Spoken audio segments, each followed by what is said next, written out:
Indra cinema dialogue ఉంది కదా, మొక్కే కదా అని పీకేస్తే పీక కోస్తా అని. అట్లాగే ఇప్పుడు బ్రిటన్ ప్రభుత్వం తేల్చుకోవాలి, చిన్నదే కదా అని పరిష్కరించకపోతే అది ఏకు మేకై కూర్చుంటుంది.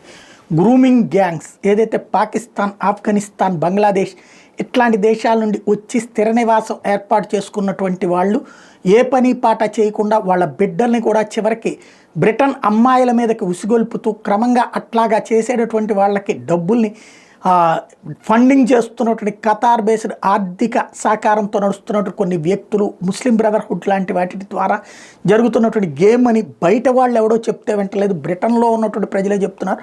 బ్రిటన్లో ఉన్నటువంటి మీడియానే కోడేకూస్తుంది. బ్రిటన్లో ఉన్నటువంటి ప్రభుత్వం అది పట్టించుకోకుండా అలా అన్న వాళ్ళ మీద కేసులు పెట్టి అలా వ్యతిరేకించిన వాళ్ళ మీదనే రేసిజం కేసులు పెడుతున్నటువంటి వేళ క్రమంగా ప్రజాగ్రహం పెరిగి పెద్దదవుతోంది, ఉద్యమం ఉధృతమవుతోంది.